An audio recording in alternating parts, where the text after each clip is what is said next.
যেই বাপের ঘরে জন্ম নিয়েছি 53 বছর বয়সে একটা হারাম টাকা খাই নাই।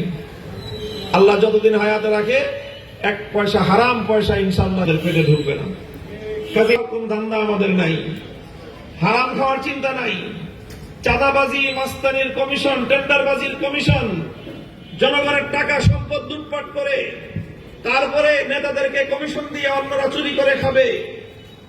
ইনশাআল্লাহ আমি মনে করি আপনাদের আমাদের ব্যাপারে এতটুকু আস্থা আপনাদেরও থাকার কথা। আমার 40 বছরের লাইফ হিস্টোরি আপনাদের সামনে, এই এলাকার মানুষের সামনে। এখানে পড়াশোনা করেছি, বড় হয়েছি। এই সব জায়গাগুলি যখন ভরাট হয় তখন আমরা এখান থেকে ফুটবল খেলেছি। এইভাবে এখান থেকে ছোট থেকে বড় হয়েছি। আজ এখানে বাসা বাড়ি মাদ্রাসা, এখানে একটা মাদ্রাসা, সাত মসজিদে একটা মাদ্রাসা, বসিরা 40 ফিটে আমার মাদ্রাসা, ঘাটার চরে মাদ্রাসা, তারপরে এরকম স্কুল সহ বিভিন্ন শিক্ষা প্রতিষ্ঠান আমার তত্ত্বাবধানে, আমাদের তত্ত্বাবধানে পরিচালিত হচ্ছে।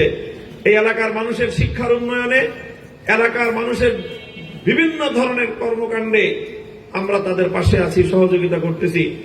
কাজেই সেই হিসাবে আমি মনে করি যে চাঁদাবাজি, সন্ত্রাস দমন করার জন্য এই এলাকায় আমার চেয়ে বর্তমানে আমার চেয়ে বেশি সুযোগ সক্ষমতা আর কারো আছে বলে আমার মনে হয় না। আলহামদুলিল্লাহ, আল্লাহ আমাকে সক্ষমতা দিয়েছেন, এটা আল্লাহর দান। আল্লাহর এই দান আমি জনগণের কল্যাণে ব্যয় করতে চাই। কোন সময় কুড়িগ্রাম থেকে, কোন সময় নোয়াখালী থেকে, কোন সময় ফেনী থেকে, কোন সময় বরিশাল থেকে, কোন সময় ভোলা থেকে। কেন রে ভাই? এত বড় মোহাম্মদপুর, এখান থেকে কোন মানুষ কি এখানকার লোকজনের দায়িত্ব নেওয়ার মতো যোগ্যতা নাই? তোমার গুলশান থেকে মোহাম্মদপুরে আসার দরকারটা কি? মোহাম্মদপুরের মানুষই তো আমরা মোহাম্মদপুরে দায়িত্ব নেওয়ার জন্য আমরা প্রস্তুত আছি। কাজে এটাও একটা বিষয়। যারা থাকবেই গুলশান বনানীতে, যাদের লাইফ স্টাইল ওরকম, মোহাম্মদপুরের মানুষের সংকট সমস্যা তাদের পক্ষে সমাধান করা সম্ভব না।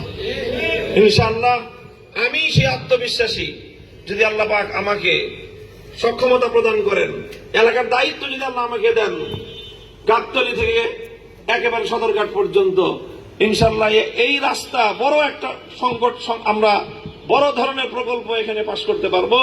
প্রয়োজনে এখান থেকে এক্সপ্রেস ওয়ে তৈরি করে এই এলাকার যোগাযোগের ব্যবস্থায় অভূতপূর্ব ইনশাআল্লাহ বিপ্লব সাধন করব আমরা।